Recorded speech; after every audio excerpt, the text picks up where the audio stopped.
universe is calling you. The universe is calling me. It speaks both day and night. It's full of dark and light.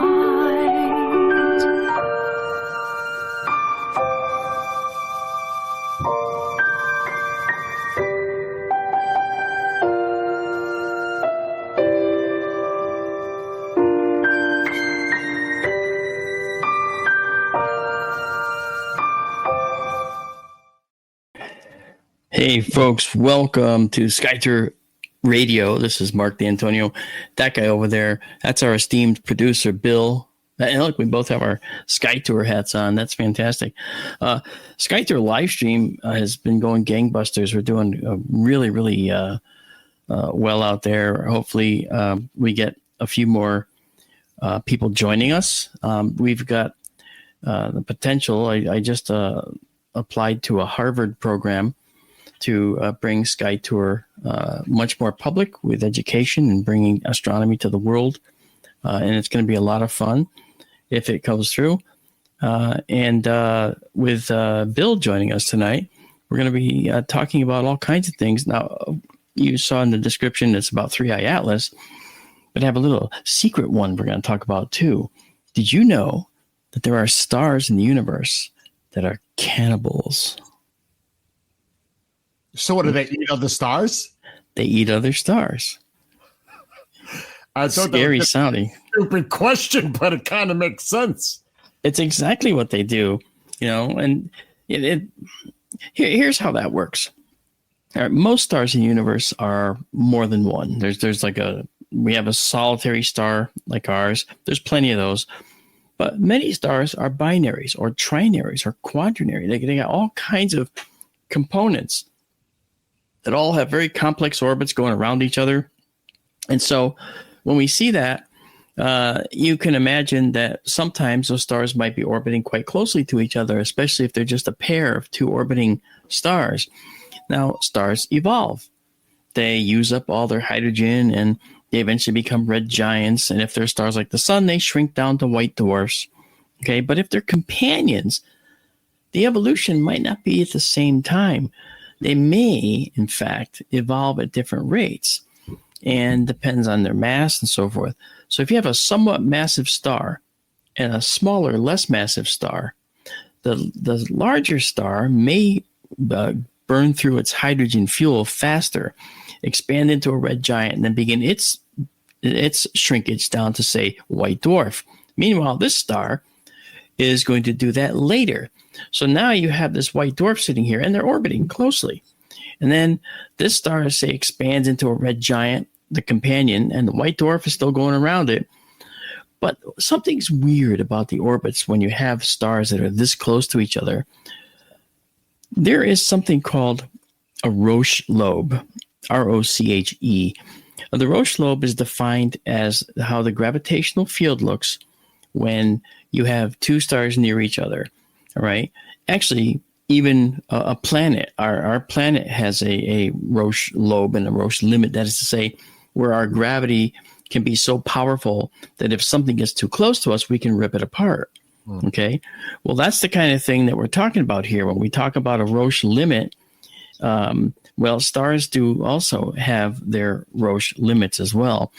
And if we have a large red giant star and a little white dwarf orbiting kind of close to each other, as that red giant increases in size, it can fill its Roche lobe. Now, here's how the Roche lobe is defined. Think of it as a teardrop-shaped gravity well, and the point of the teardrop points toward the other star. The other star also has its own gravity well, and it has another teardrop shape pointing back toward the other star. Now, in the middle, that is where the gravitational forces are equal to each other. The big star's gravity and the little star's gravity, the white dwarf's gravity, balance. All right. But if the red giant fills that gravitational space full, it can leak through that center point onto the white dwarf over here. And that leakage can lead to a disaster, but the white dwarf at that point is cannibalizing the red giant. They were so nice together, for hundreds of millions of years or billions of years if they're stars like the sun. And then all of a sudden, once you become a white dwarf, you just don't play nice anymore. But Mark, it's basically like a gravitational tug of war. That's correct. It's always a gravitational tug of war, and it's a balance of forces at all times. So the gravity's balanced between the red giant and this little tiny white dwarf over here. And as the red giant grows and fills its gravitational Roche lobe, it can leak gas onto the little white dwarf. Now, those of you that follow us in Sky Tour Lifetime, you know about something called the Chandrasekhar limit. What's that? Well, it's when a white dwarf actually acquires more mass than 1.44 times the mass of our sun. So 1.44 solar masses. And so a white dwarf usually always has less than that. But if it's in a binary system, it can acquire more gas on its surface. Now, if that number that it ended up as a white dwarf was actually small, then it could acquire enough mass so that the hydrogen gas burns off all at once, fuses all at once in what's called runaway fusion, and we get something called a nova. All right. T Corona Borealis was one of those exact objects. It's a nova, a periodic nova. It takes about 80 years for the hydrogen gas to build up on this white dwarf surface, and then the pressure and temperature gets so high that the hydrogen undergoes runaway fusion. And for a period of a couple days, that star brightens immensely and then goes away, and the process starts all over again. Okay, that's a nova. And that still means that that's a cannibal star. It's still cannibalizing the red giant that is its companion. So when you look at the situation where the white dwarf is now just about 1.44 solar masses, and it starts cannibalizing its big star next to it, well, then the mass of that white dwarf can exceed this Chandrasekhar limit, 1.44 solar masses. And that's a magic number in astronomy and in science.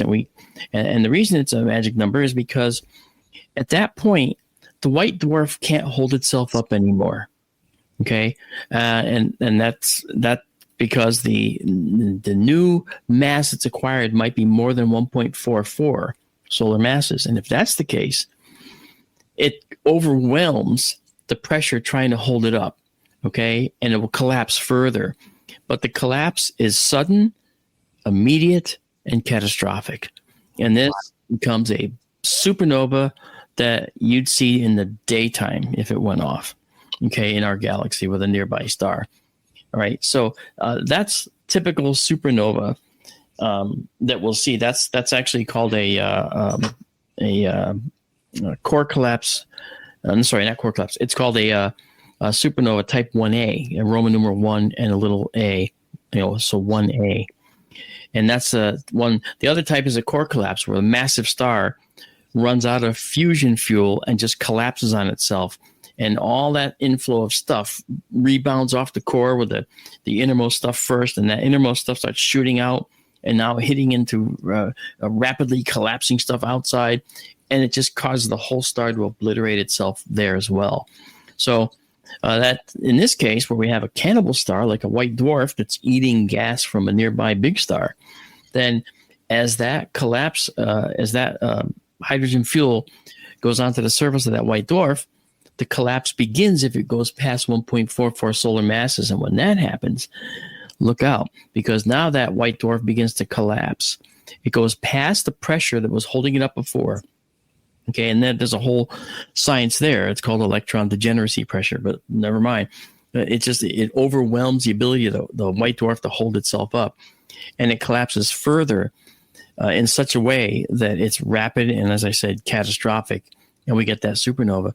So that's what could happen with a white dwarf. Okay, they can cannibalize a red giant star. Now, white dwarfs are about the size of the Earth. Okay. And that's pretty small considering that the size of just our sun, which is a relatively small star, is 865,000 miles in diameter. And we're talking about an 8,000 mile diameter white dwarf that we might get from, say, our sun. That's a lot of material compressed down into a tiny little ball. So it's very, very, very compressed. Well, that's for just a white dwarf. Now, the next step is for a little more massive stars. Well, we can have two relatively massive stars. One collapses down into not a white dwarf, but a neutron star. And it's possible that the star goes supernova and the companion is not affected by it. And that little star now is just a neutron star. Those are about the size of Manhattan Island. Wow. You're familiar with Manhattan Island. Manhattan Island, I know you stay away from it as much as you can. Manhattan Island is small. And if you could take a teaspoon of neutron star matter, just a teaspoon, and weigh it on the Earth, this is impossible for lots of reasons, but if you could, it'd weigh billions of tons, a little tiny teaspoon. That's how dense. That's how dense it is. That's right. So that's what's interesting now is when we talk about the density of these neutron stars, they're ultra dense, but they too have a limit, an upper limit on what they can handle for mass. Usually that's 2 to 3 times the solar mass of our sun, the mass of our sun. So above 2 to 3 solar masses, if you add more mass onto the surface of a neutron star, well, then it too is going to start to collapse past that ability of itself to hold itself up. All right. So the neutrons on the surface of a neutron star are packed so closely together, okay, that you can't collapse it any further because of neutron degeneracy pressure, this pressure pushing out, holding up the star. But if you add more mass over it and you go past that 2 to 3 solar mass limit, and that actually has a name, it's called the Tolman-Oppenheimer-Volkoff limit, or TOV for short. You don't have to worry, remember, it's not going to be on the test. Okay, maybe his test, but not yours. But if you get past that Tolman-Oppenheimer-Volkoff limit, what's that? Oh, is that me talking or you? I couldn't tell. I didn't say a word. I'm listening. Oh, okay. If you get past that TOV limit, then although you don't get a typical supernova, but what you do get is that neutron star spontaneously collapses into a black hole. Boom. And when that happens, it gives off tons of these particles we talk about from supernovae called neutrinos. Okay. At the same time, you get the massive gravitational waves from this collapse. Gravitational waves are interesting because Einstein said we may never see what they are or even understand what gravitational waves are. And then we started seeing them when we weren't supposed to ever see them. And so that showed us that we had gravitational waves. We have light waves. We have a light particle, the wave of light, or a photon, right? We have an electron, or we have a probability equation to describe where the electron is at any one point, okay? So you can describe elementary particles and light in terms of a wave or a particle nature, and that's called duality. Well, gravity is that little weirdo, okay, where we now understand gravity has waves, but where is that gravity particle? I want that graviton, right? We want that graviton. So CERN is actively looking for gravitons and these particles, actually. So there's a lot going on there. Now, in terms of the neutron stars, when they collapse and they give off all these gravitational waves when they collapse into a black hole, that is markedly different from what a white dwarf does. When a white dwarf collapses and is pushed past its limit, it's going to usually explode as in all cases, it seems, explode as a type 1a supernova. Again, and that obliterates the star. The neutron star, when it collapses, it becomes a black hole. So it changes from a neutron star into a black hole. So black holes have always been a really weird thing, you know? And I know that most of you know that. And where, in fact, do they come from? How does the physics work out for black holes? That's another Sky Tour Radio. And maybe we'll talk about how black holes work, how they form. And as a little teaser, if you saw a friend of yours falling into a black hole, let's say we push Bill off the cliff and he falls into a black hole. He's going, he'd fall in. And then we'd see, boom, he would stop. And we'd see his image on the surface of the black hole called the event horizon. And his image would stay there for a period of time and it would slowly fade away. We'd think he got stuck. In fact, he wouldn't have. He would have just continued going on in. Okay, and I'm leaving off the really gross concept of spaghettification, stretching you out into an infinitely thin string as you fall in. That's pretty gross. Okay, but the image would remain on the event horizon for a bit of time and then it would fade away. And that's because at that point, that's the last bit of light that's slowly getting to you, still able to escape, okay, from that black hole, but not in a way that allows you to see what happened past the point when it entered the black hole, the light from his body falling in. So that's really weird. So when you look at a black hole, you could expect to see the surface, the event horizon of the black hole littered with many of the previous things that fell into it for a period of time. Not always. And this might be a good time to talk about some of the theories of the universe. All right, before you go there, I have a couple of questions, obviously. Yes, you do. What do we have on Earth, whether it's Earth-based or space-based, that can detect these processes that are maybe going on currently in our Milky Way? And if so, have you seen any evidence that this is occurring currently now?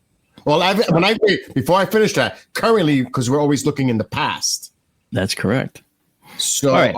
So we don't even have to get caught up in that semantics. We can just say, is anything happening like that? Sure.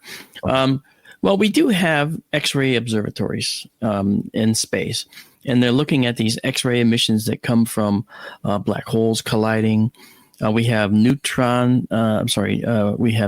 detectors buried deep in the ground that actually detect neutrinos. Neutrinos are objects that they move at the speed of light, and they're so lightweight, so low mass, almost no mass, that they can travel right through the Earth unimpeded.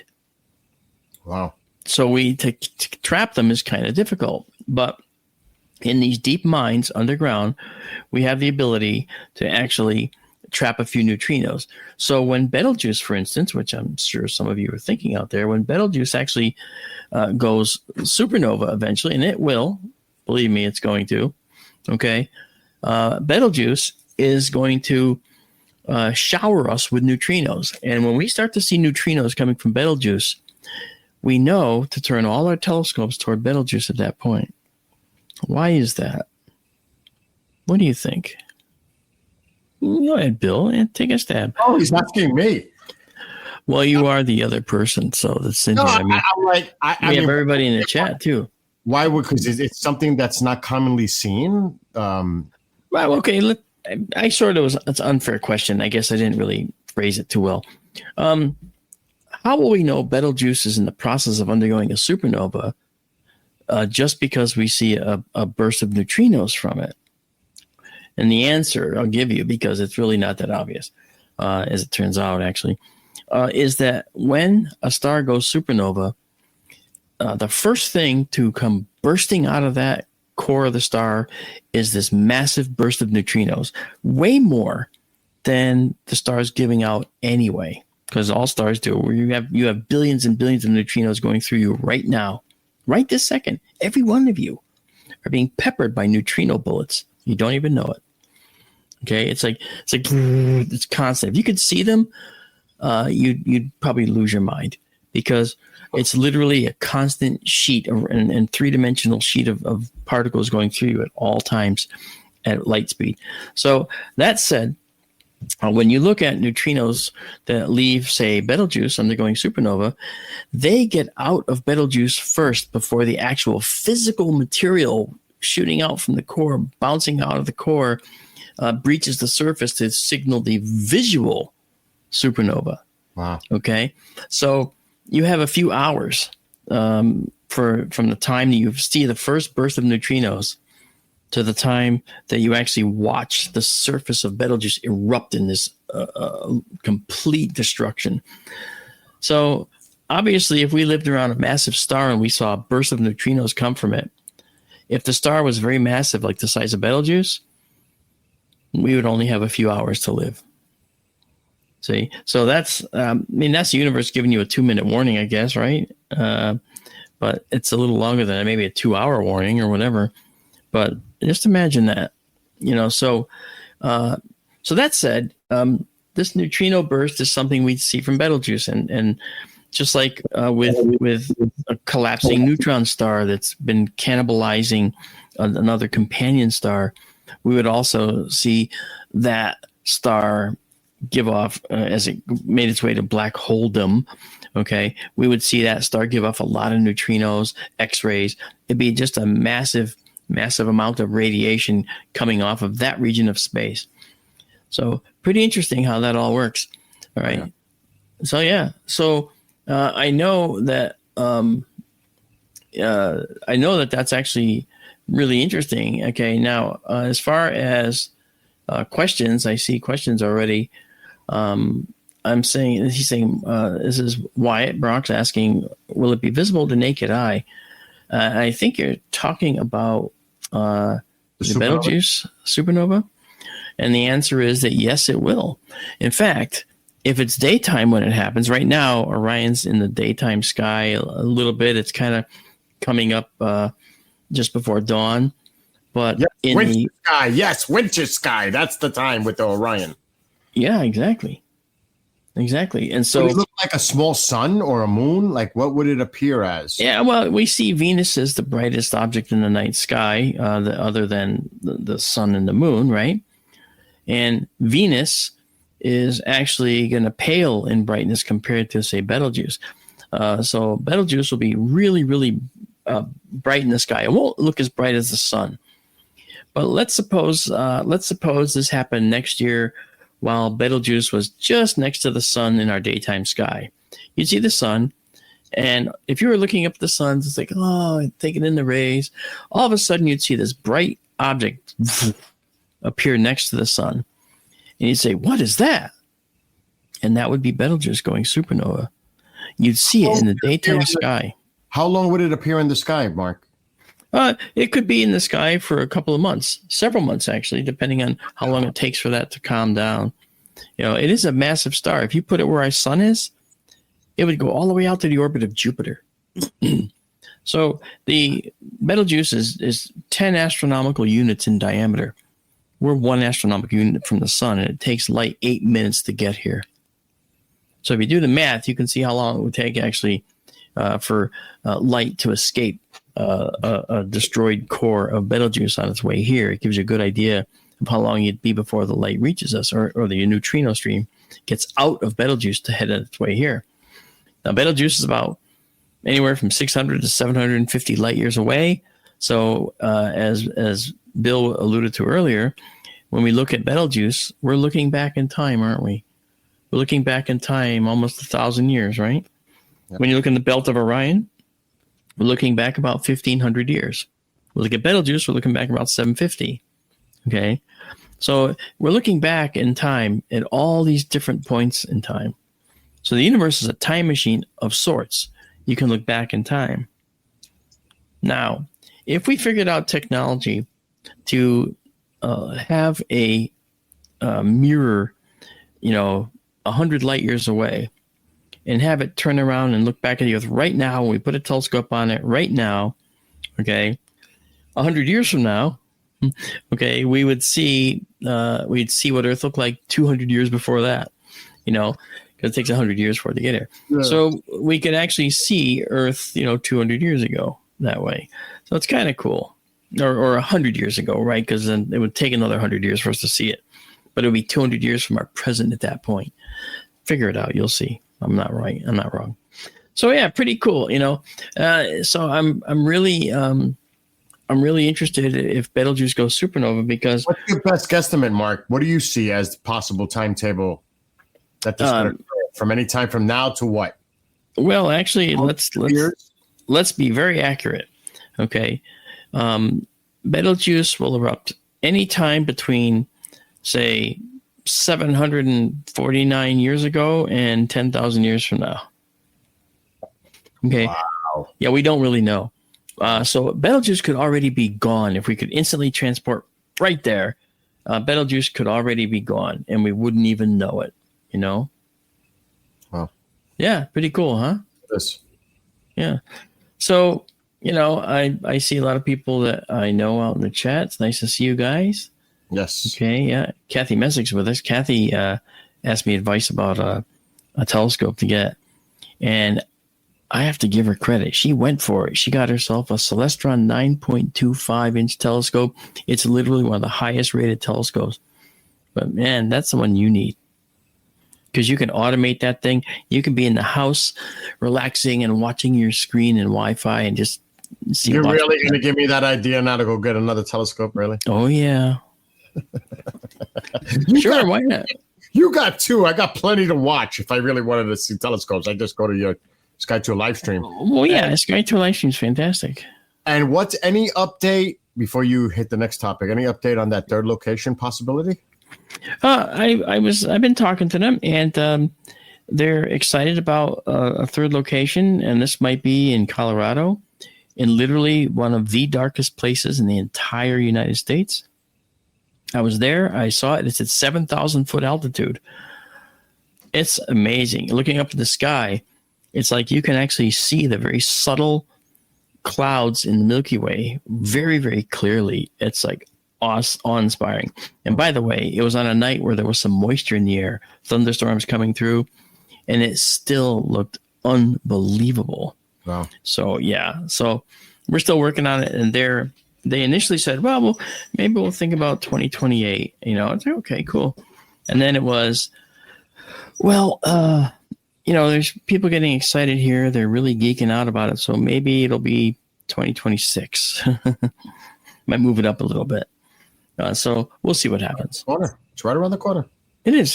And we have, I might as well give you the update on everything.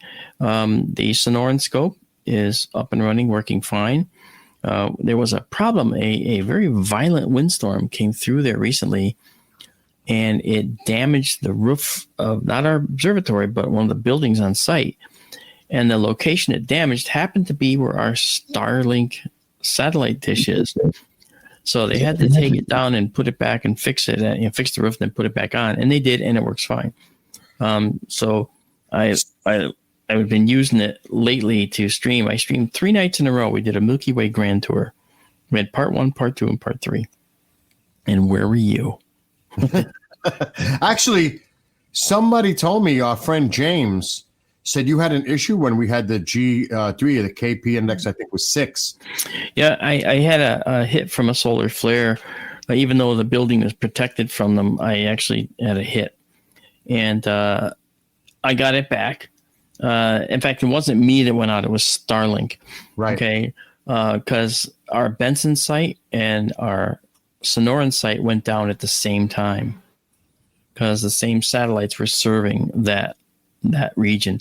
So we lost both observatories, and I waited it out. I was talking to folks, and I said, yeah, it's a Starlink outage. It's a big spike of an outage. And I waited about 15 minutes, and it all came back. And I went back in, and there it was, still taking pictures like I had instructed it to. So we ended up with a lot more frames stacked for this one object called the Cocoon Nebula. And it was actually pretty cool. So it's actually pretty robust. I'm pretty happy with it, you know. And I do want to remind everybody in the chat, if you have questions, please do put them in. And we're going to be talking about a lot of these things. So if you got any questions, just put them in, and I'll be happy to talk to you. Like one thing here is Benno says this. Benno from Australia. What is the larger comet coming now? The backyard professor mentioned it. Yeah, this is there's a comet Swan that's out there, and later in October it's going to be in some prime viewing position, and we will look at it from both Benson and from the Sonoran, and it's going to be really pretty. and we will be imaging that. So I think that's pretty good, you know. But yeah, and I'll give you more details on that, you know. Yeah. So anyway, I'm really happy that you guys are here tonight, and like I said, Bill's with us, our esteemed producer. Couldn't do this without him. And you know what? I got to blame him for something else. I miss Tara.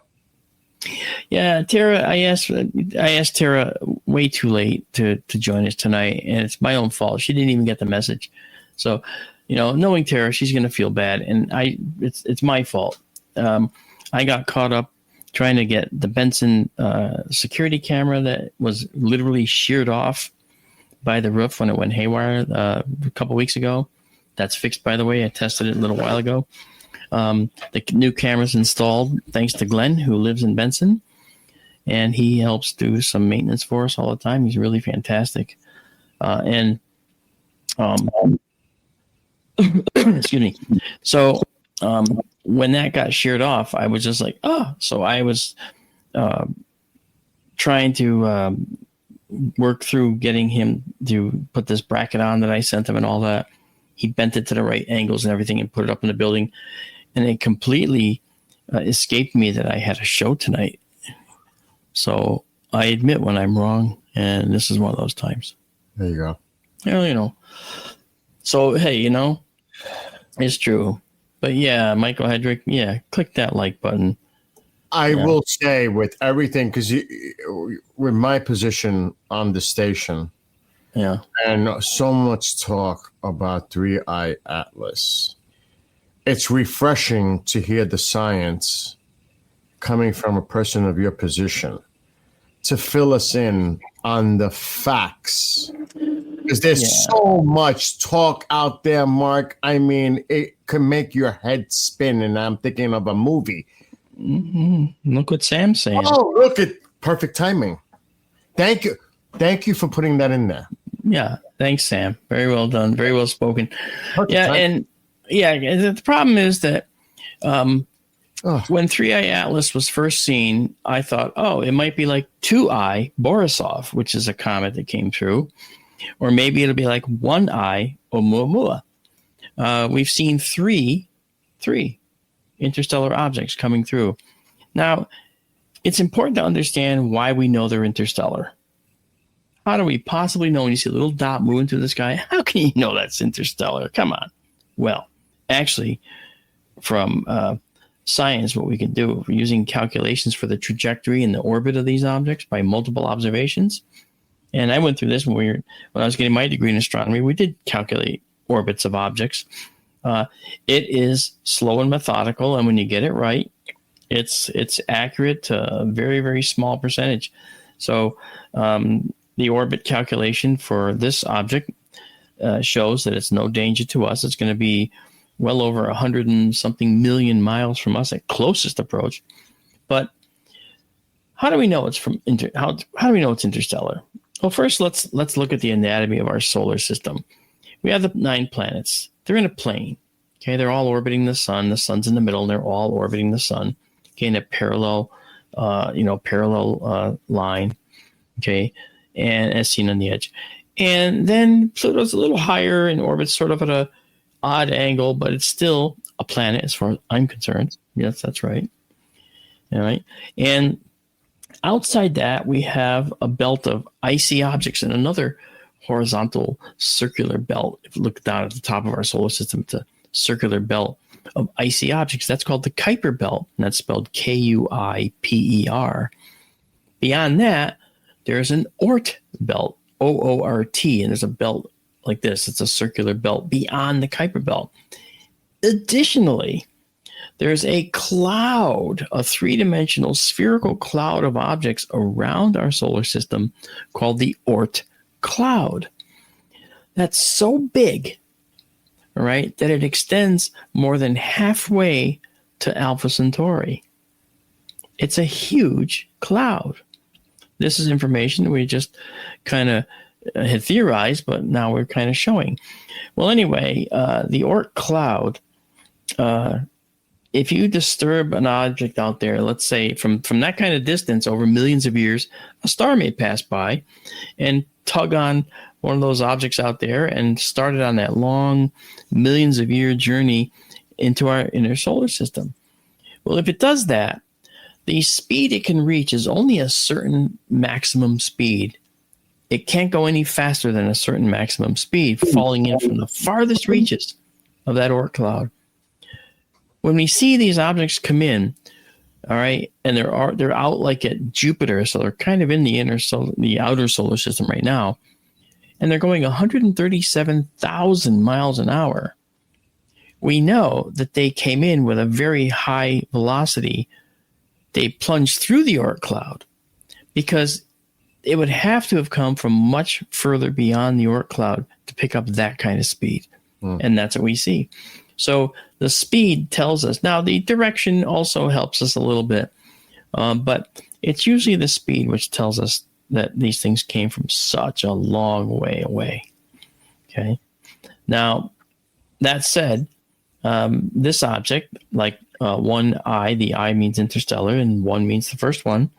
One eye, Oumuamua, came through. They erroneously said it looked like a spindle that was like 700 feet long and 70 feet in diameter. That was totally wrong. That's not at all what it looked like. It looked like a pancake. Okay, they were correct about the cross-sectional width, but not about the actual diameter. Its diameter was way larger. So it was tumbling through our solar system. And as it came through, when this side was facing the sun's radiation is hitting it, making it move faster than when this side was facing it. So it would move erratically a little bit as it moved through our solar system and its way out. And maybe that's why it changed its course and speed as it left.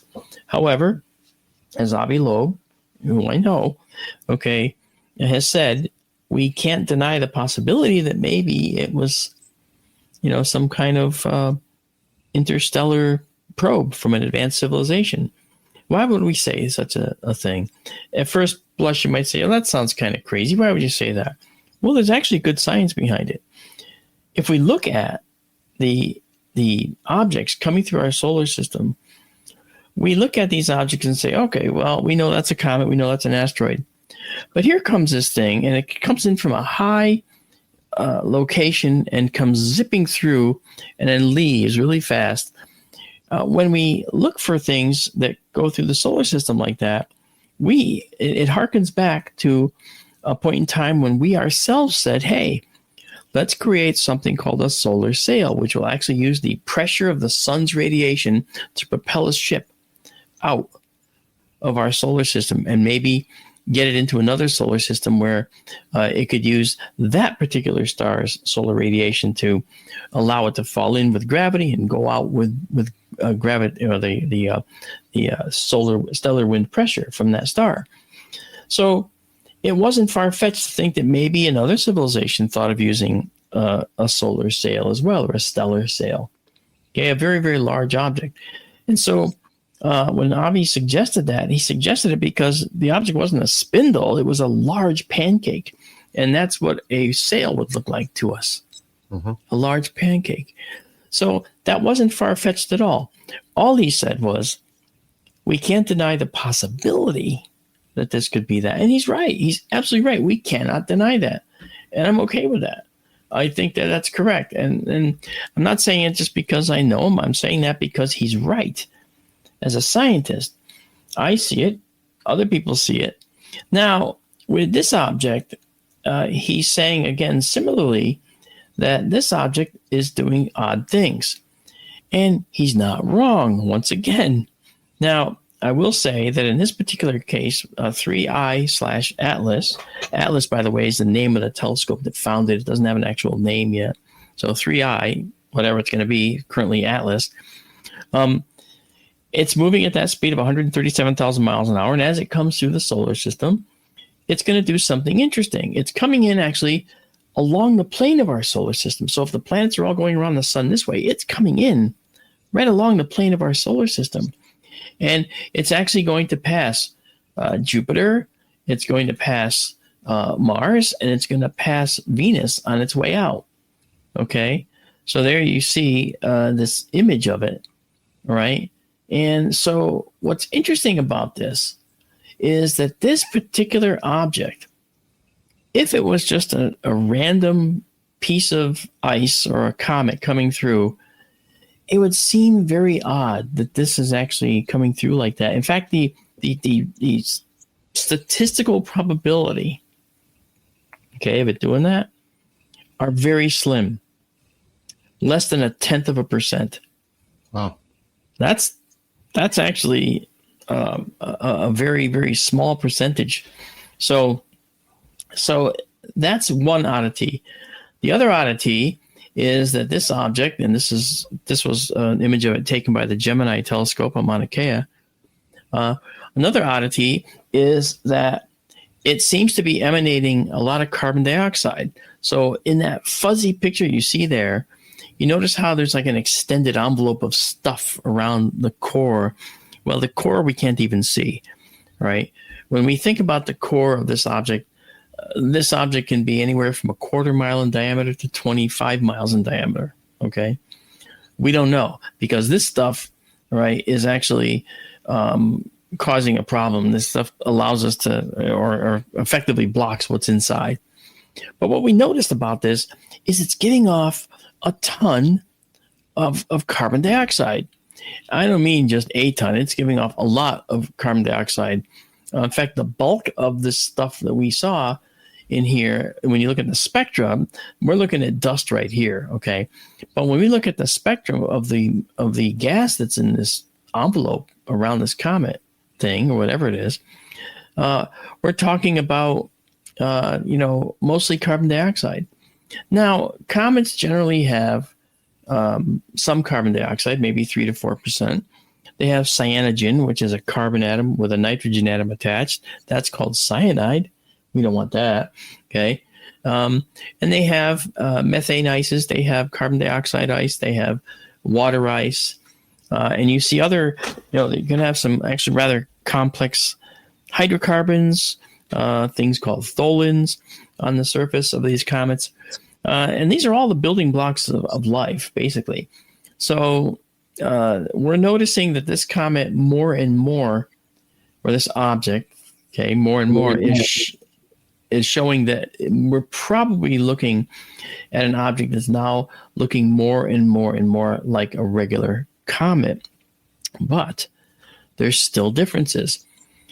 All that CO2 coming out of it is odd. We don't expect that, as I said.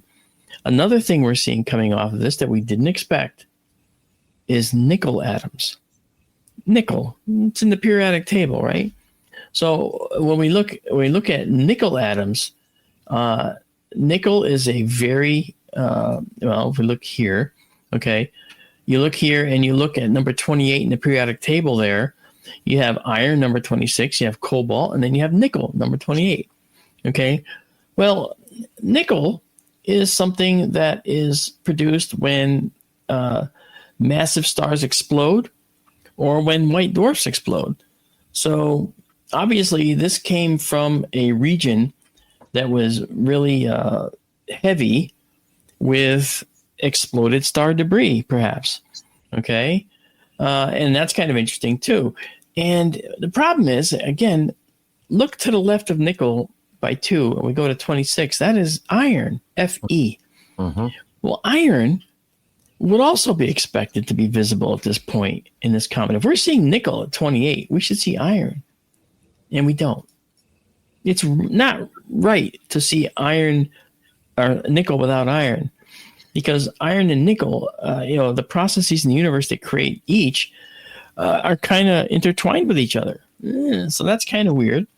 So the nickel atoms are strange, and that's something that has yet to be explained. So all that said, we have some serious issues with how the composition of this thing came to be. Now, again, it came in on the plane of our solar system. What does that mean? It means it came from the galactic disk. When we look at our galaxy, it means that this came from our galactic disk. And our galactic disk is something that has dark nebulae in it. It has star forming regions. It has spiral arms. Okay, that's where our galactic disk is. Okay, so in this galaxy that we took, you can see the spiral arms. Okay, actually those red little bars there, the horizontal one and the vertical one, this is a supernova in a distant galaxy, incidentally, that we took a picture of. All right, it was supernova 2023 IXF. For those that want to know, this is also the galaxy measure 101, M101. So, but you see the spiral arms, and it's in these spiral arms and that disk of the galaxy where we think that this object formed. Now, I have a theory as to why we see so much carbon dioxide, and this may bear fruit if we can look at it again with the James Webb and with the Gemini telescope as it gets closer. And that is that maybe this object was born in a region that was high in carbon dioxide gas as a molecule, and then it accreted onto this comet's surface as carbon dioxide ice, dry ice, CO2 ice. Would that explain what people say is a less visible tail of the comet because it's composed of that instead of, say, water ice? Yes. Because that's what it doesn't have a tail like a normal comet. That's because of its composition. Well, yeah, but we also have to understand that it's just kind of inside the orbit of Jupiter at the moment, getting a little closer. So it wouldn't have much of a tail anyway at this point, but it does actually have a tail right now that's been visibly spotted. And right now it's in the constellation Libra, and I can't use the Sonoran telescope to look at it because the Sonoran telescope's a wide field system. But our Benson telescope is perfect to look at it, but it's cloudy in Benson right now, or I'll be doing this right after this show. We'd be all going looking at 3i Atlas, okay, before it sets, because it's in Libra, and Libra is going to be setting about an hour or so after sunset, and it's already about 15 degrees above the horizon, so it's already very low on the horizon. From your location, what date would be best to view this if you had a choice? Is it in October, like December? Because I'm hearing all kinds of different dates close to this. Well, October, I believe, is the closest approach to Earth, and then December is closest approach to the sun. Okay, but you can verify that by looking that up. But the point is that when we talk about this object, we have to understand that first of all, it's no threat to us. We also have to understand there's a few characteristics we want to learn about this thing. We don't know why it has all that nickel that I mentioned. We don't know why it has all the carbon dioxide. Why are we seeing nickel spectra with it? That's weird. We don't know. That's a strange one. But then again, it's only the second interstellar comet we've ever seen, if it's a comet, right? So the first was Borisov, which was 2I Borisov. Okay, so and you know, to Sam S.'s question way earlier, when we talk about this object, we have to understand that there's a lot of crap that's put out there, a lot of really bad, awful, wrong stuff. It's put out there just so people get clicks on their videos or whatever. You all remember Star Trek, I'm Captain James Tiberius Kirk. Remember? Captain Kirk. Well, Star Trek, the original series, there was an episode called The Doomsday Machine, and it had a planet killer, and it was a conical shaped thing. And it looked like the devil himself, according to Chris Decker, the captain of a spaceship that transported all his people down to a planet that the planet killer then destroyed. And it made him go crazy. Okay. It was actually a very good episode. Well, the planet killer itself was a long conical thing. It was hollow, and you could look down. It looked like one of those, like, remember those snacks called Bugles? Yes. Yeah. That was what the planet killer looked like. It looked like a bugle.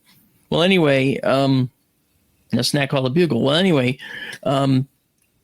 I saw lots of people online showing pictures of that thing snipped off an episode of Star Trek and saying, latest image of 3i Atlas. Oh, boy.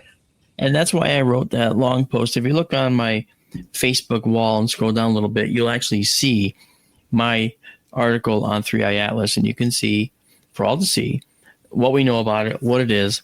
And I don't take away the possibility that it could be some kind of interstellar probe. I don't, because we certainly don't know. And it would be arrogant to say it's not an interstellar probe. Right. Definitively, yeah. Yeah, you can't do that because how do we know? You know, and I get that.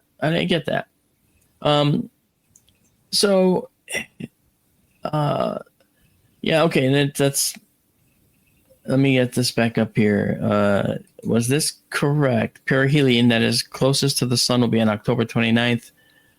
And will pass about 1.8 astronomical units away in and I'm going to say December, right? You're supposed to say? Probably, yes. Yeah. And thanks, Wyatt, for putting that up, because I wondered, I couldn't remember which date was the perihelion date, but that would make sense. Yeah, because it's going to come by, it should come by us first, I thought. Well, anyway, we'll get that correct. And so bottom line is that we're going to end up seeing, by October 29th, it's going to be closest to us, or it's close to the sun, rather, us being the solar system. And it's going to be between Earth and Mars. Again, that's Wyatt Bronx adding this for us, helping us out. Thank you. And so all good. So, and it's going to go on its way out. Now, the reason it's not going to stick around is because of the fact that its orbit is something called a hyperbolic orbit. Now, we have circular orbits, like the Earth going around the sun is almost, not quite circular. It's a little bit elliptical. Okay, same thing with the moon. But we also have elliptical orbits. Now, elliptical orbits are more like, an ellipse, right? But then if you can imagine, if you go even faster, then you can't, when you're going around the corner to get to that next, to orbit this circle, you might be going too fast. So we end up going like this. Okay, so you might get like something called a parabolic orbit. And then beyond that, you get something called a hyperbolic orbit, where it's going way fast, and it comes through so quickly that it just curves a little bit due to the sun's gravity, and then continues on out. Boom, and away it goes. And that's what this one's going to do, right? It's already moving fast enough to escape the sun. All right, there is a couple of questions before we go to break. Yeah, Michael, I'm going to put it on the screen. Michael asks, has Atlas made any non-gravitationally influenced changes in speed or direction? Not as far as I've seen. I mean, first of all, comets alter their own courses by how much gas they eject, and it's called outgassing. As the sun heats the surface of a long, dormant, cold comet surface, there's gas trapped under the surface of the comet, and that gas can escape like a rapid jet, and that acts like a rocket exhaust, and it can propel the object, the comet, into a new, not like necessarily a new direction, but it can actually propel it in a curved path that might be a little bit different from where it was traveling before. So we might see that happen. Here's another one from Donald before we get to the break, because we got like 3 minutes. Yeah. Did you discuss what if 3i Atlas uses Mars or Jupiter to turn, and any kind of a slingshot effect, I'm assuming? It's actually going to do that. It's actually going to, in fact, let me bring up that image again just to show you. You can actually watch that. You don't really see it, but it's curving around Jupiter a little bit, and then it's kind of curving, but the sun is assisting here, all right? And the passage to Mars is probably keeping it from curving too much toward the Earth, all right? But it's going to continue on out. Now, what's not shown here is Venus. Venus is also going to be passed by this as it goes by. Venus is a dot to the right of the sun there, but it's going to Venus's orbit's going to be in such a, or the planet will be in such a location in its orbit that it will end up passing relatively close to Venus on the way through. I don't mean like within earshot of it, right? No, it's going to be millions and millions and millions of miles away. Okay, but the reason why it makes so much sense to think that this might have been a probe is because that as this thing is coming through, it's hitting some of the most important planets in our solar system, going by them. And if you were launching a probe to another solar system and you knew what planets were there, you would probably choose these planets. Now, people say, but why not Earth? Exactly. Why not Earth? I think I look at it like this. Why don't we just let the Juno probe around Jupiter? And bear with me. Why not let the Juno probe around Jupiter just keep orbiting Jupiter? Eventually, the orbit will change, and it could end up striking one of the moons or whatever. Is that such a big deal? We think so. We don't want to interrupt any potential evolution on Europa if there's life there. So we are going to crash Juno into Jupiter's atmosphere, right, and make it so that the probe can't ever collide with another moon and contaminate the surface of a pristine moon. So if we have an alien race that is a few light years away and they send a probe to our solar system, they know that there's a planet here that's blue, has oxygen, is probably Earth-like, populated. Why would they want to potentially contaminate it? They might take a long, wide berth around it just in case. And they're passing Jupiter, they're passing Mars, and they're passing Venus. But they're not going to pass Earth. That omission is even more important to me than if they did pass Earth. When we come back from the break, I'd like you to answer this question for me. With the current equipment that's on Juno, is that the best equipment that we have at our disposal to get any kind of scientific data? I think it's mid-March. Well, not actually, because they were going to plan on sending it on a mission to get as close as possible. I don't think that happened. So when it makes its approach around near Jupiter, is this the best scientific equipment that we have at our disposal to get the analysis that we may need from Atlas? Or is there something that we have that can provide more information than what Juno could? I think that my camera's frozen. Sorry. I think that that's true. We might actually be able to get more information using Juno. I know that Avi suggested using that, but I don't think they're going to do it. They're not. I don't think so. I wish they would have, but I don't think they can. All right. Well, we'll go to break and we'll be back and continue this conversation. So stand by, everybody, and we'll be right back in a few minutes. Hey, and welcome back. And it is I back again here. I think I marked Antonio. Am I correct? I hope so. Am I looking think so. The right way? Yeah. I think I am. Yeah. Sorry about my camera froze there for a moment. I had to get a different camera server running. So anyway, we were talking about this 3i Atlas, and the thing that's the most fascinating to me about 3i Atlas is that it's turning what we understand about interstellar objects on its head. Now, granted, we have theories, ideas, thoughts, and based on our understanding of how the universe evolved and where it came from and how it came to be, it seems like we should have a good handle on it, right? But we're new at this. Is something that we're still getting familiar with. That's the thing. We this is the third one. We don't have much to go on with these interstellar objects, so it's a learning curve. Pretty much. It is a massive learning curve for us right now, and I know that it's going to be very difficult for us to coalesce what we're seeing with this guy and say compare it to Borisov. It's like I don't know. I want to share something with you and the audience because this is a letter that Anna Paulina Luna sent out to the acting administrator for NASA. Right. She wanted to have Juno redirected. Yes.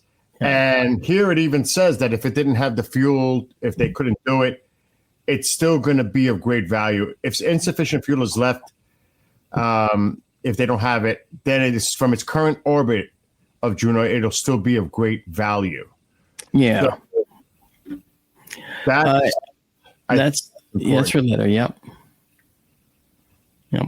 Yep. That's a letter. And see, my feeling is that when you look at members of Congress now calling for this type of action, that's really interesting. So on one hand, they're taking funds away from NASA. On the other hand, they're encouraging NASA to do other research, So that's all good. And but as far as I know, NASA's not choosing to do this.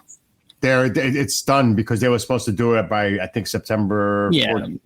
Yeah. I mean, they could still point Juno at it and get photos. Exactly. But I think they've chosen not to do it. So I'm not happy about that. Let's put it that way. Neither am I, because if they're going to just deorbit it and burn it into the atmosphere of Jupiter, they could have done this at least made the effort, try. Yeah, I know. For science. And it would have cost, there is an amount here that you mentioned that there was a budget amount. I think it was $15 million over 6 months to extend the mission. So there was a budget involved here with this, but I guess it's not going to happen like you said. Yeah, and that's, you know what? We're going to have the Gemini telescopes on Mauna Kea. We're going to have James Webb. Yeah. We're going to have Hubble. We're going to have the ability to see this in similar ways that Juno could have showed us. Oh. But Juno's cameras are unprecedented in their quality, and the resolution is really quite good for what it does. And I thought maybe that'd be a perfect idea, but no. I'm not a NASA administrator. Yes, I am saying I'm trying to hide a lot of what I'm thinking. Anyway. I got a silly question for you. Oh, you know what? You're always full of silly questions. Right? Is this giving off any specific color, the comet? Because that's what I'm hearing a lot. A lot of people saying, oh, it's green, it's this, it's that. Would that be similar to, say, a meteor burning up in the atmosphere and giving up its makeup by its color? It's a little different. First of all, let's talk about what the comet is made of. We talked about the carbon dioxide. There's a lot of it. There's also carbon monoxide, which is a carbon atom and one oxygen atom. Okay. Remember, carbon dioxide is carbon atom with 2 oxygen atoms. Then we have carbonyl sulfide, which is a carbon atom, an oxygen atom, and instead of another oxygen atom, which would make it CO2, it's a sulfur atom, making it COS.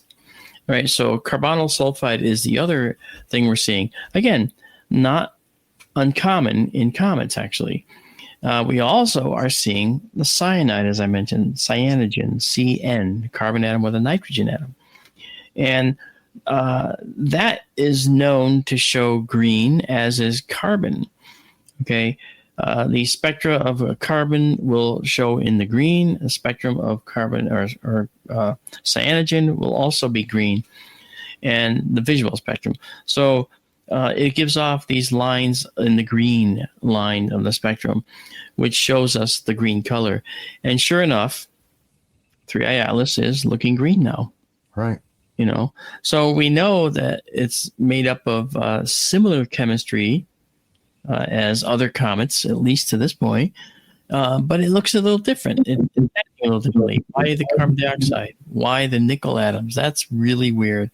Okay, so that's that. Now the question then becomes, well, what about its age? How old is this thing?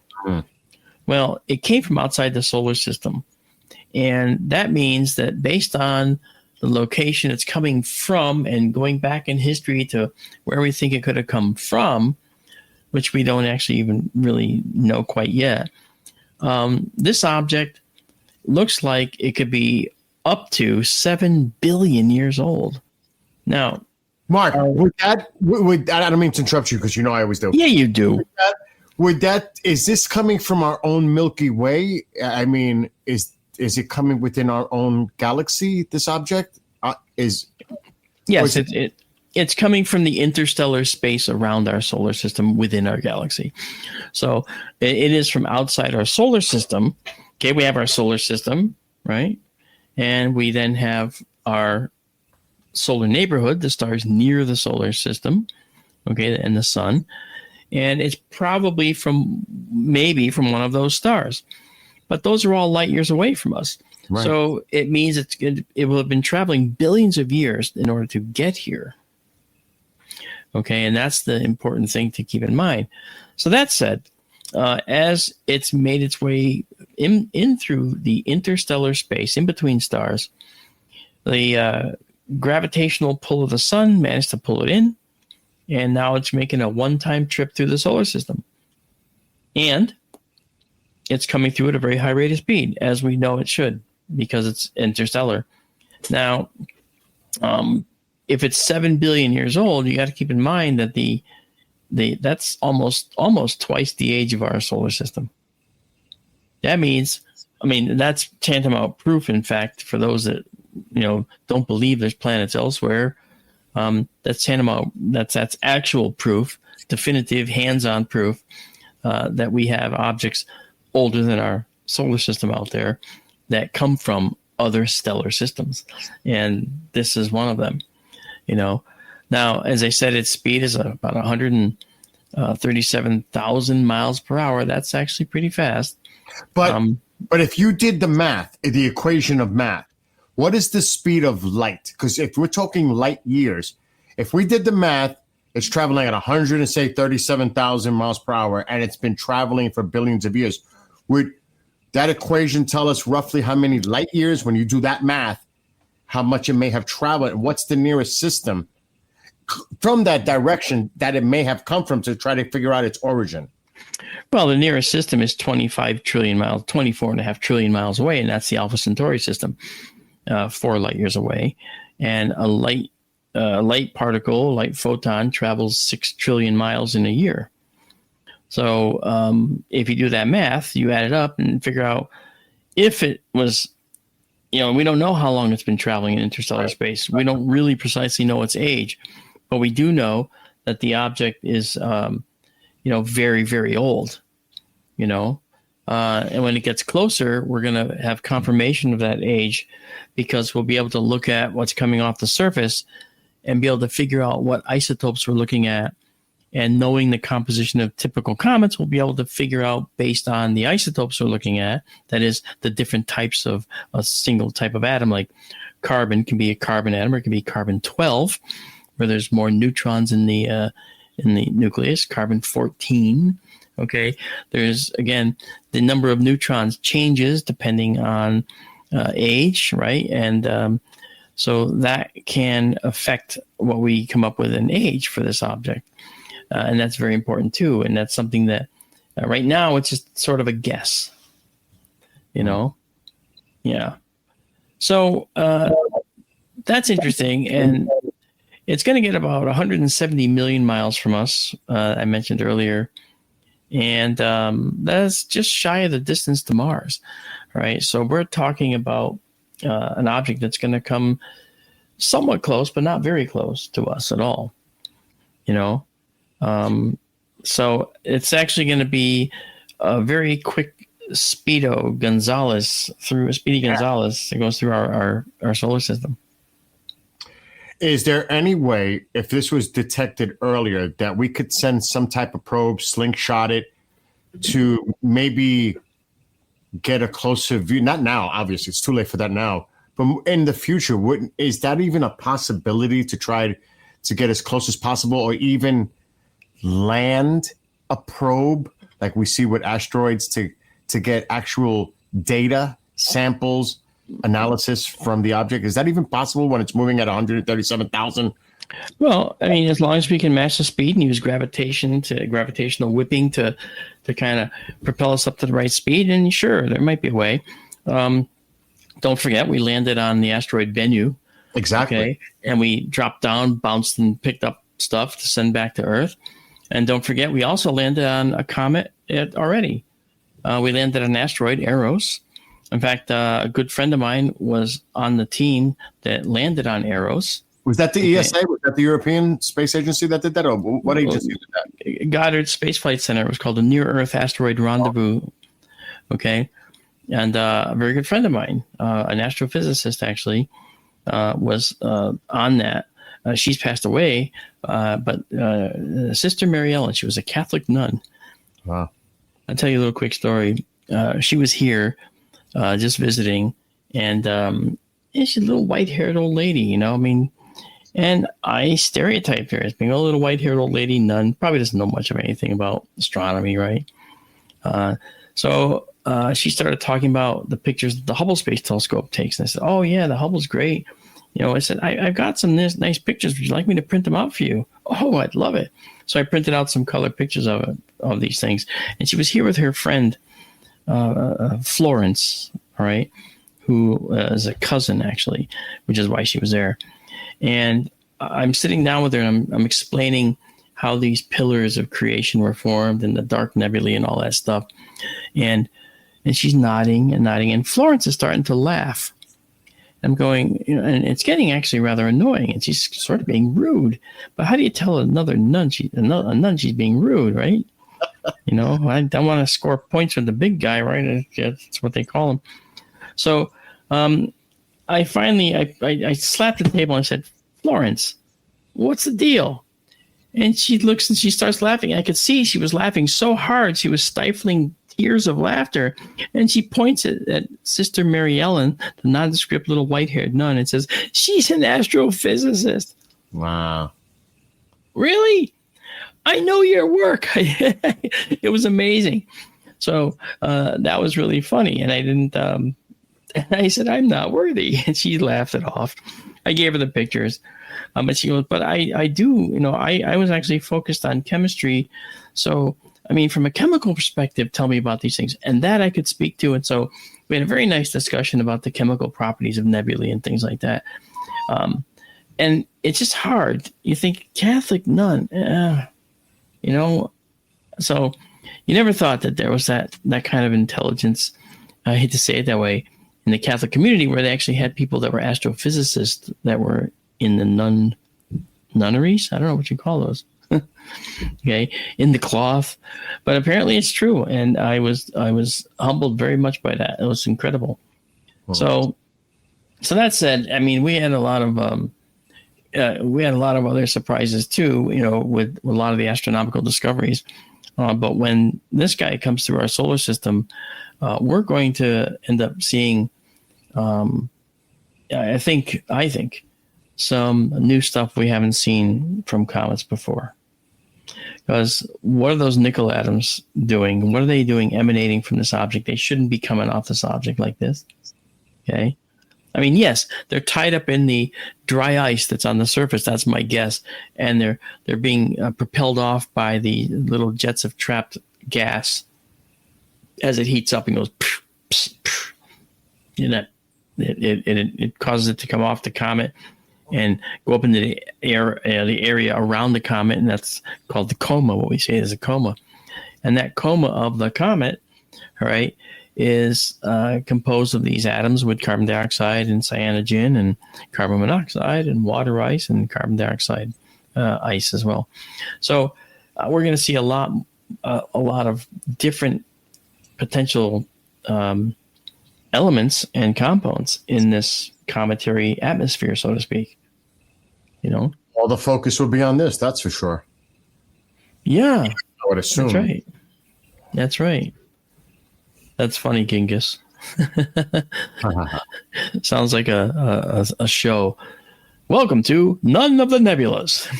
I don't know. Laura mentioned this. I'm just going to bring it up. She says that 7 new comets just entered our system. I have a number of new ones. There's Comet Swift, which we're going to look at into October. This one here, we may or may not get another view of it. I'm hoping we will. And there's a few others that, yes, are here. A number of them are also named Atlas, because Atlas, again, is the planetesimal study telescope that's found them. Okay. Where is that located? Where is this? There's several observatories that have Atlas telescopes, I believe. And so really? They're scattered around, yeah. Okay. Because they're trying to do a survey to make sure that we're safe from impacts and stuff. Is that more for the NEO? They'd be considered NEOs, right? So it searches for NEOs, near Earth objects. And so the comet is initially going to be put on when it's first found, an object's first found, it goes on a list. It's called a sentry list. Okay, like sentry guard, right? And the sentry list is for potential dangerous objects. And the sentry list will then be used to categorize these objects that are near us that may be of danger. And then they refine the orbits of these things. And only after they refine the orbit to the point where they know, without a shadow of a doubt, that it's not going to hit us, do they actually take it off the sentry list. Yeah. So it's pretty interesting. So I think it's fascinating. Now, this. So that's what we kind of know about 3i Atlas. No baloney, no sensationalism. All right. We won't really know more until, I'm sure, like you said, James Webb, Hubble, etc. Yeah. But is it really that date, October 29th, that we're going to definitely know more about it? No, I think up to that point, it's getting closer and closer. Okay. But we also have to keep in mind, and I don't remember where the trajectory is going to take it, but it's going to end up going into not into the sun, but going to be in a daytime sky for some period of time, I believe. And only after it comes out of that will we actually be able to see it again, obviously with a telescope. Now, if you can figure out a way to subtract the emitting molecules of oxygen and nitrogen in our atmosphere that makes the sky blue and pierce that so you can see the daytime sky stars, you'll be a multi-trillionaire. There you go, chat. That daylight. Yeah, just subtract daylight from your images. Yeah. The starlight's still coming through. It's just a matter of isolating it from the oxygen and nitrogen. That doesn't sound like it's too hard. Sure, they'll work out a way to do that. I was going to say, if anybody would figure out a solution, it would probably be you.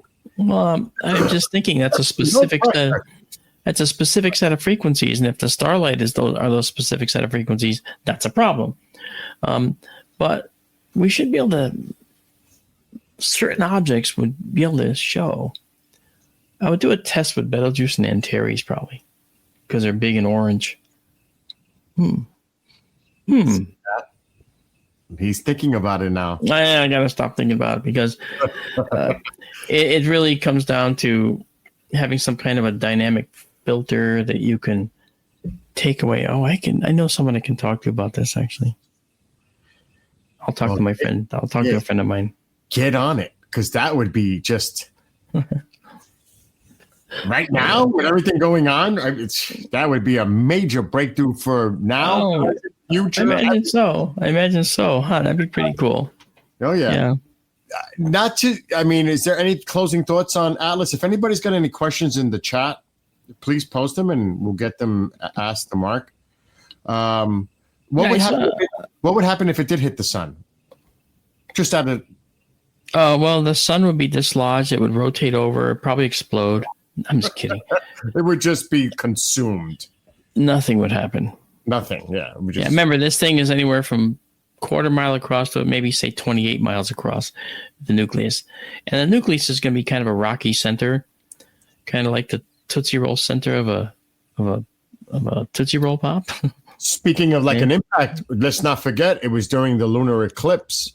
And Mark was doing a live stream, and that's right. He caught a meteor hitting the lunar surface. That's right, right in the middle of a lunar eclipse. Less than a handful of people caught that. He was one of them. That's right, around the world. That's right. And we were one of 5 people that actually caught it, which I thought was pretty cool. Which I thought was really cool. Oh, hey, thanks, C&D. Yeah, that's true too. It probably wouldn't even make it it would burn up. It wouldn't even make it to the surface of the sun. It would... No, the sun's surface is 10,000 degrees. So, so this is a good question too from Fungway Reldman. That means wrong way Feldman, by the way. If you remember Gilligan's Island, Wrong way, Feldman. What? I think I can go this way. I think that wasn't it Gilligan's Island. Wrong way, Feldman. It was, I think. All right, he writes. Maybe I missed it. Why tail is not pointing in the expected direction? Thanks. That is a question that I don't really know the answer to, and I'll tell you why. I don't have enough data on the comet thing to know whether we're just seeing the dust tail behind it, but as it moves toward the sun, the tail might be to the left of it, and it looks like it's moving into its own tail. So maybe it's not actually in front of it. Maybe it's actually behind it, but it's a perspective illusion. That's just a suggestion. I don't know yet. There's actually a really interesting question as well. I'm going to put it up on the screen. Because this is curious. If there's some kind of an ejection coming from the sun, a CME, could that change the trajectory? Well, you have to keep in mind that the things that influence the trajectory are the object's speed, too. The slower it goes, the more gravity of the sun will affect it. But it's moving quite fast. So a CME could impact it. And if it impacted it, it could cause it to actually give off quite a show. I mean, it could cause it to spew lots more particles, making it highly visible. And the only thing that might see it is the SOHO observatory that's orbiting the sun. Mm-hmm. But that is a very good question. I think that the CME wouldn't really change its direction very much. They are physical particles, so there would be an effect. But it probably wouldn't be an effect that's major, if you know what I mean. So maybe not. So I think that's pretty cool. No, that's a good question, though. That is. Yeah. So one thing I also want to bring up with you guys is that I'm going to be heading out there again, I think, next month. Because we're going to be possibly changing our Sonoran telescope to the new system, meaning instead of a large, giant computer that's running the telescope, we're going to change to a little mini computer, and then we're going to change the mount, and raise the mount higher in the room in the building, so that when the roof comes off, we'll be able to look over the top of the roof and see closer to the horizon.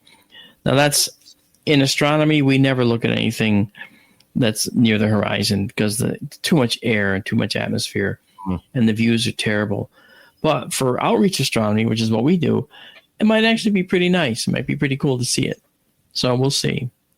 But I'm thinking about doing that when I go out there next month. I am looking for a specific PDF. It has to do with this buzz going around about evidence of life on Mars. Oh yeah. Yeah. In a little bit on that. Yeah, I actually I was wondering about that because I saw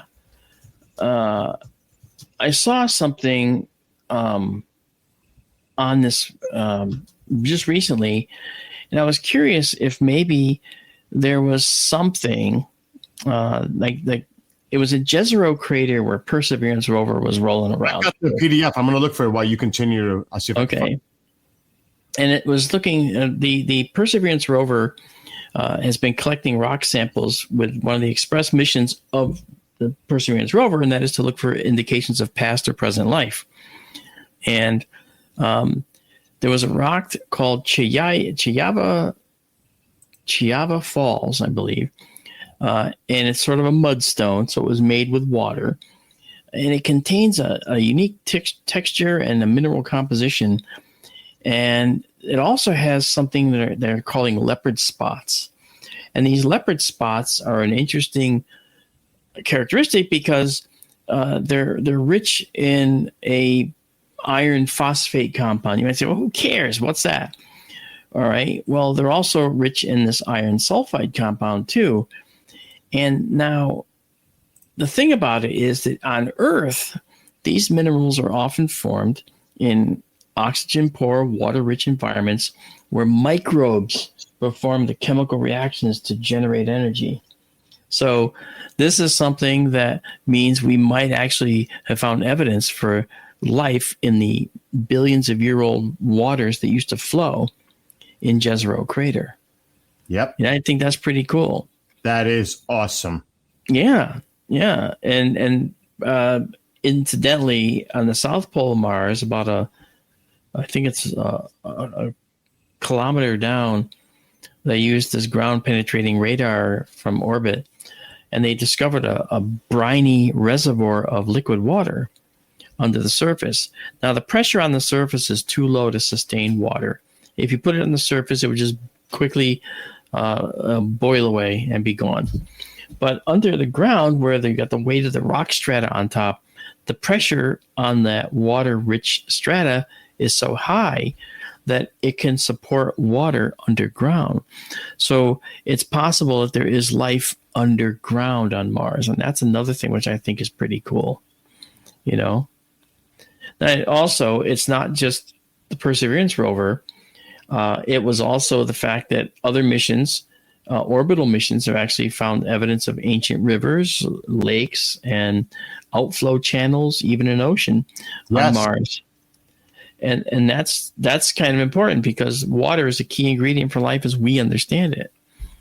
So it looks like it once flowed on the surface in copious abundance. You know, when I was reading, Mark, they said there's only two conclusions: that it's either a result of some kind of bio process or other. There was only, when I was reading the conclusion on this, they are really thinking that this is possibly a biosignature. Yeah. And again, the iron compounds, again, the leopard spots, in fact, that are forming on this rock are things that we see on Earth as microbe-formed objects. So it's the best evidence so far for past evidence of life on Mars. You know, so maybe NASA did find 3 billion year old dead Martians. Okay. Is it possible that there could be liquid water deep within the surface of Mars? I just mentioned that while you were looking at the PDF. Oh, sorry. So there is. They did detect or no? You know, they did. Under the South Pole, there's a large, several kilometer long, 1 kilometer deep, I believe, briny ocean, very salty ocean, not ocean, but reservoir, we'll put it, of water. And it's potentially possible that chemical synthesis is going on down there. Just like when we look at our hydrothermal vents in the deep ocean, right? We have these hydrothermal vents that are exuding really, really hot water, and they form an oasis of life. Bacteria are coming out. And then you have, in this 900 degree water, you have creatures that feed on these bacteria in the region. And then you have creatures feeding on the feeders of the bacteria, et cetera. And the chain goes up. How far that chain goes depends on the capabilities of the planetary ecosystem to allow for such growth of larger organisms. On Mars, we don't know how that is or where that could possibly be right now, other than underground. You know, the pressure of the atmosphere on Mars is so low that it's effectively a vacuum for humans. You know, would this be a location that would be prime for a colony? Sure, because you have the water, you have the liquid water there. Actually, there's a lot of liquid water on Mars. When the polar lander landed on Mars, and I don't remember the exact mission, but they took a photograph underneath the lander, and the lander, when it landed, its jets blew away the talcum powder light dust near the surface, exposing what looked like rock, but in fact it was water ice, hard water ice, hard as granite, and it was underneath that that lander. Okay, so obviously there's a lot of water ice on Mars, and all we'd have to do is harvest it in some way, right? Yeah. A space bulldozer, a Martian bulldozer. Let's go in there. Okay, Frank, here's this chunk. Thunk. Melt it up, strain it, and give me a drink of water. It's already cold. Are there lava tubes similar that's found on the moon?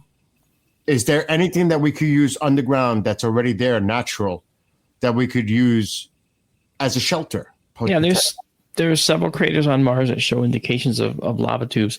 You actually look down the bottom of a crater on Mars, and it looks like an opening, and then below it is a pit. So it's like there's a giant drop off into this bottom of this crater. And so you may have lava tubes of some kind that actually come through. This was a volcanic pit. So certainly the lava tubes are quite prevalent on Mars as well as the moon. It's just the moon's closer. Right. And so we look at the moon and there's no erosion and there's no dust that blows around to hide features. So on Mars, they're a little more difficult to detect, but we can see them at some points. But that's a great way to start a colony, is to actually create a colony subsurface where you're protected from the harsh ultraviolet rays from the sun, because that's why Mars' atmosphere is almost negligible right now, because it used to have a lot of water in its atmosphere, H2O. Okay, it had carbon dioxide, CO2. It had some methane, CH4. And that's another indicator, by the way, interesting thing that happens on Mars. There's the methane content. So remind me in about 2 minutes to talk about that. But Mars had H2O in the atmosphere, water vapor, carbon dioxide. And what happened was, though, as the magnetic field on Mars began to slow down and wane, then the Martian magnetic field, which would normally shunt those high energy particles from the sun down around the poles and spiral them in, like on Earth, creating auroras at the North and South Pole, that went away. And so the ultraviolet radiation and the high energy particles could make it to the surface, beating down on the soils. And any H2O, water molecules, or carbon dioxide molecules in the atmosphere are going to get what's called photodisassociated. They get ripped apart by the high energy radiation. Okay. And so over time, if a cloud formed on Mars, it would go away. And why would it go away? Well, because the H2O didn't rain and didn't cause rain if it built up to a high density like we'd normally expect it to. But the H2O molecules were split apart by this radiation coming in more and more and more. So Mars accelerated to its own demise.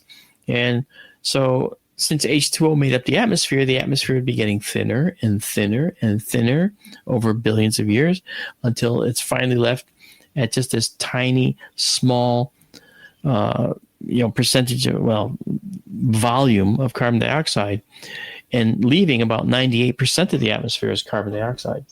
Now, the cool thing is that the Perseverance rover had another experiment on it that was very, very fundamental to whether we can colonize Mars. And this is one that you didn't think about, I don't think. And that's because, you think, well, how would an astronaut breathe on Mars? He'd need oxygen, right? Spock, we need oxygen. But can't you extract that from the water? Well, that's one oxygen atom, okay, and 2 hydrogen atoms. So you would be going through a lot of water to try and figure out how to get oxygen. Right. But there is another process using CO2, which is 98% of the atmosphere.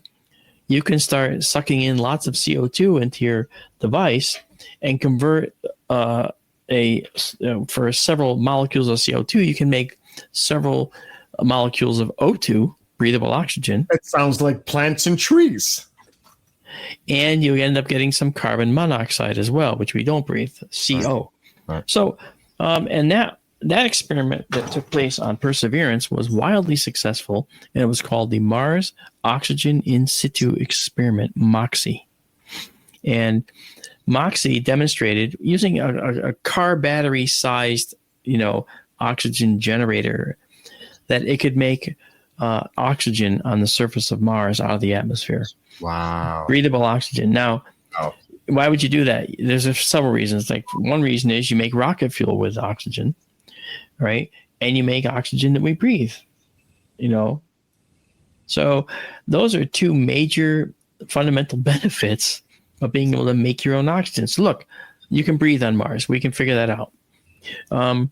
Where would you live? Well, we could actually put up an inflated tat, which I call them inflatable domes. We have them now on the space station. They did one as a test where they inflated this new module on the space station, the inflatable module. And once inflated, it's extremely difficult to make it burst. They actually put it to the burst test, and the pressure they needed to burst it from the inside was more than a human being could stand by thousands of times. So obviously, at the pressures that we need, 1 atmosphere, it's in hog heaven. It's not going to ever have a problem. So if the inflated tat was on Mars, a large one, small one, connected to each other, well, then you actually can create oxygen using the MOXIE units, just make bigger ones. If you had a MOXIE unit the size of a golf cart, okay, then you can make more oxygen than you would need for that inflated tat, okay? And so you can actually send a robotic mission up there to inflate the habitable dome, and then the MOXIE unit could be used to then fill that dome with oxygen. And then with that, you can also have a robot inside that oxygenated dome do something else, and that is study the viability of growing plants using the Martian soil, which is very sterile. But with the addition of some additional nutrients, some nitrogen and so forth, and some fertilizers, maybe the Martian soil would be viable to grow some plants. And if that's the case, this could all be started robotically with cameras transmitting progress. You know, I can just see the first time they see a little, bean cotyledon form in the ground. They go, yeah, I can see everybody in NASA, congratulating themselves. I can see that happening because it'd be a robotic mission. Right. And then only after that would we end up going to Mars, where we know we actually have the ability to survive. We'd have water, we'd have oxygen, 2 biggies, and then we can actually make beans and potatoes and other plant stuff that we could use to eat. Corn would be a big one to grow on Mars. But again, you're going to need special lighting, and the lighting has to come from Earth because the light of the sun on Mars is not going to be strong enough. Effectively, I remember when the dinosaurs died out because the plants there was a pall of dust in the air from the the asteroid. Yep. Yeah, well, when that hit, that destroyed, all the plants because the sunlight was dimmed enough so the plants died. Well, the distant sun at almost 2 astronomical units away, twice the distance that we are from the sun at Mars, would be so dim that it would be really, really hard to actually have as a power source. To have the sun be the supplier of sunlight to make plants grow. Right. Because we'd have to let that sun get in without letting the ultraviolet light get in. Okay. Now, I do want to comment on something that Michael's Asylum mentioned, which is, of course, true. We can't breathe pure O2. Well, we can, but it's going to burn our lungs. We'd need the nitrogen. That is correct. So we would need to have a way to have nitrogen, which is why I mentioned the nitrogen fertilizers in the soil. Okay, because with that, we would have to have a way to have nitrogen as well mixed into our air that we would breathe. Now, the astronauts prior to the later Apollo missions, and we did go to the moon, I don't want to hear it, the astronauts breathed pure oxygen in the Apollo capsules prior to launch.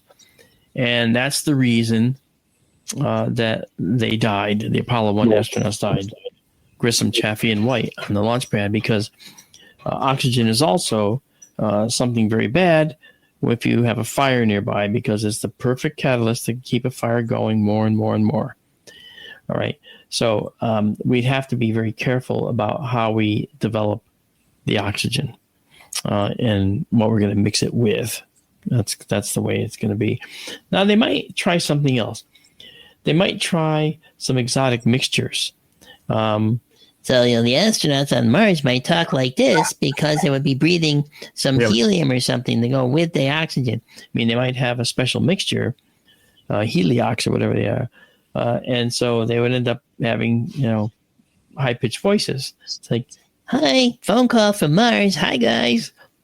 Dad, you sound different. Oh, it's okay. It would sound kind of weird. Yeah, we're the munchkins of Mars.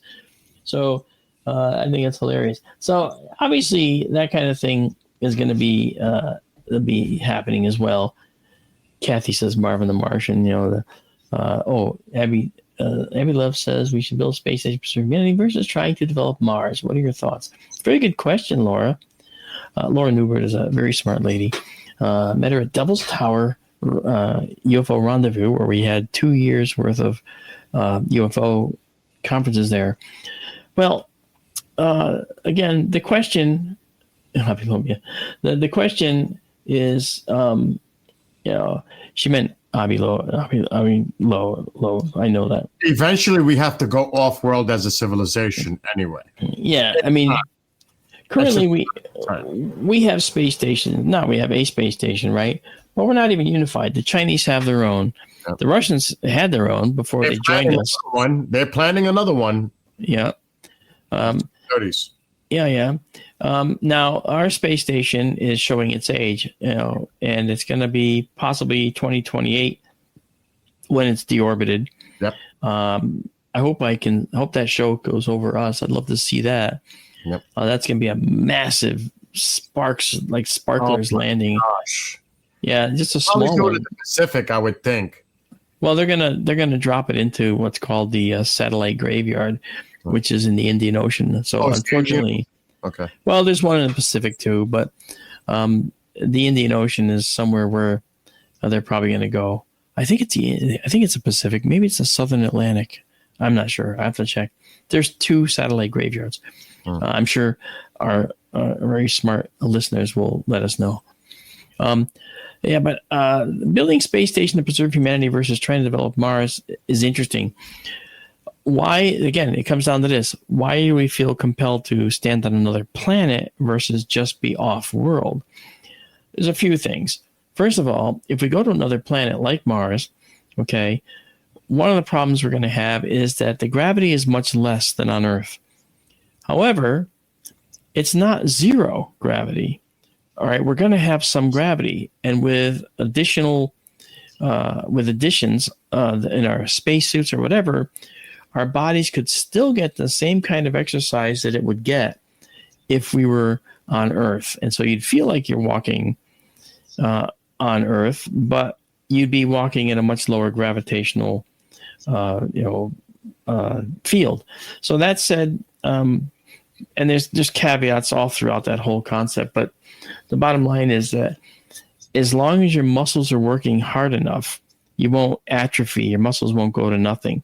Astronauts on the space station lose a significant percentage of their mass and their muscle mass when they're up there too long. Yeah. And when they come back, you'll notice that the first thing that happens is when they take them out of the Soyuz capsule, they carry them out of the capsule because they've been up there for like 300 days, and they sit them in a chair. They can't walk. No. They can't walk when they get back. They have to learn how to do that again, slower, and so if we go to a planet, even the moon with 1/6 gravity, it's not going to be as punishing on us physically as it is to be in orbit. Now, one thing that's interesting about orbit, okay, and this goes to Einstein, is that if you're in orbit, you age slower. Okay, you are physically aging slower when you go into orbit. The faster you move, the slower you age. So if you're close to the Earth, like the space station is 200 miles up, well, you're gonna slow down. Now it's a very, very small fraction of a second, per second or per minute, but it's still enough to add up if you're up there long term. So I guess if you want to live forever, as they say in Starship Troopers, you want to live forever? Well, The bottom line is just go into a fast orbit. And, Plus, the ideal situation would be, I mean, when we have that technology, many years from now, it would be an exoplanet. Obviously, that would be like the optimal situation. So, yeah. about taking those steps, baby steps. It's really all about baby steps. That's right. I mean, it's just a matter of time when the Earth's surface becomes uninhabitable. We're going to have to go underground or off-world eventually because... Yeah. And Marvin the Martian will be happy at that point. You know, he says, I'm going to blow up the Earth. What you doing that for, Doc? It obstructs my view of Venus. Oh my gosh. And us Martians get very angry indeed. You asked me to remind you, you were going to mention something to do with methane before we wrap up. We got about 5 minutes. Yeah. Mars showed a really interesting bloom of methane, which couldn't be easily explained and not really explained to this day. During the Martian summer, they actually noticed a gigantic bloom of methane across a large swath of the planet. Methane can be generated by volcanic eruptions, but Mars is tectonically inactive right now. Methane can also be produced by frozen methane underground being liberated through heating in the summer. Those are called clathrates or methane hydrates. We have them in the bottom of the ocean. And if it gets warm enough, they could come boiling up to the surface. And methane, of course, is flammable. There is a story about a tidal wave, a tsunami that came on shore, and ahead of it was a massive flaming trough of water because they thought maybe the tsunami was created by a methane hydrate field that burst open because of changes in pressure or an earthquake. Wow. And that disturbance came to the surface. There must have been a lightning storm, ignited the methane, and for a period of time you had this rolling wall of fire coming in so that you get burned while you drown. Oh my! So, but on Mars, but the methane comes from organic processes. That's the thing. Okay. Yes, it can be generated by volcanoes and so forth, but a substantial amount of it in a concentrated location could also be due to biological processes. Cows on Mars? No, but still. And it's CH4, carbon, hydrogen, 4 hydrogens. Okay. And it's a stable molecule. And so interesting thing about methane is that we saw this bloom on Mars one Martian summer, and the next Martian summer it wasn't there. So what happened? Were those microbes that just sort of burst to life momentarily? If so, what caused that? Where'd they come from? Underground, likely. Could it have been an impact that sparked a chain reaction? Yeah, maybe, but we don't know. So Mars has lots of mysteries we don't understand, without a doubt. And methane is a key molecule in the building block of life. So I think it's really important to figure that stuff out. So well, we got a couple of minutes, Mark. When are you planning to stream? Well, I was looking at my Sonoran scope here. The Sonoran scope is not up right now, and it's cloudy in Benson, so I can't do that tonight. It's actually quite cloudy in Benson. A storm came through. So I can't do either telescope tonight. But you know what? It's okay. I literally made myself sick because I'm not sick now. But the other night, I started doing part 1, part 2, and part 3 of the Summer Milky Way tour. And we started from Sagittarius, went all the way up into Cygnus, and all the way up into the northern reaches of the sky over 3 nights. And each night, I started at 11 p.m. and went till like 2 a.m. Okay, and I still got up at like 8 a.m., 9 a.m. So 3 nights of that, and the third day I was going, la, la, la. And it's like on Gilligan's Island when they have that music where they're not drunk, but they've ate fruit that's bad. Like,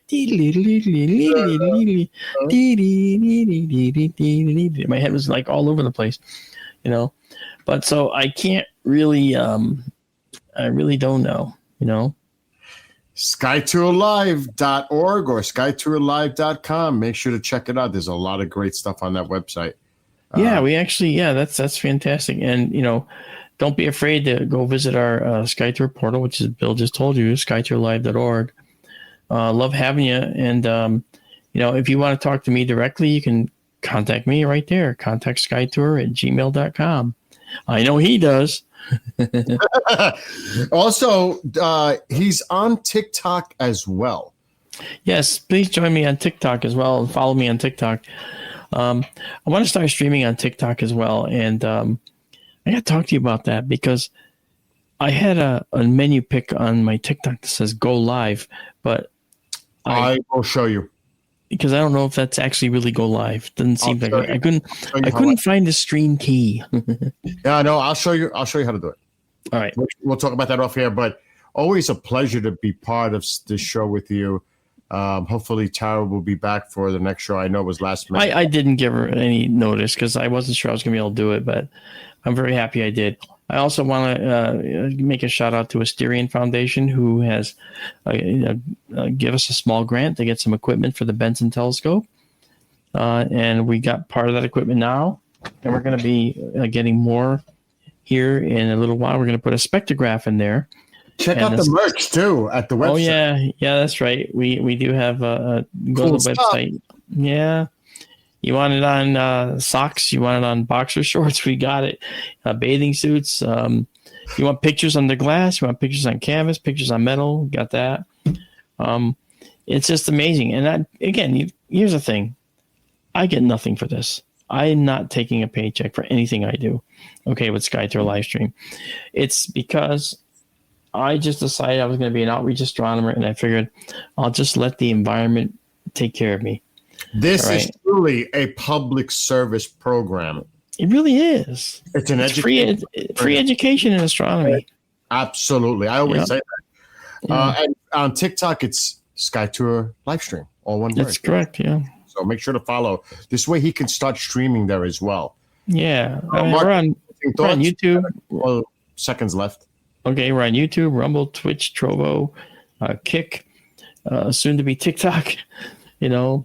And Facebook I can't stream on anymore because my profile was stolen. Oh, gosh, yeah. And I still can't do any live streaming on it for some reason. Doesn't matter. Okay. Anyway. And so all of you for being here tonight in chat and making, helping with the interactiveness with the questions. Yeah, fantastic, folks. Great to have you all here during the show. Looking forward to hopefully the next one next week or seeing how schedules work out. But thank you all for being here tonight. Thank you, those that are listening as well. So, Mark, you can close it out for us. Okay.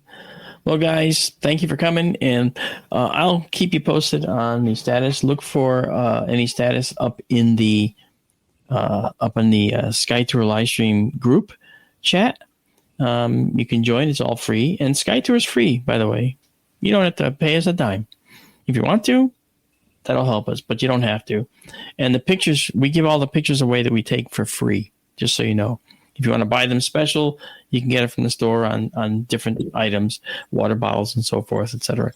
But we actually do this all for free. So think about supporting us. We'd really love it. Thank you. You guys have a good night, and we'll see you on the next SkyTour live stream and SkyTour Radio. Right, Bill? Yeah. Yes. Have a good night, everybody.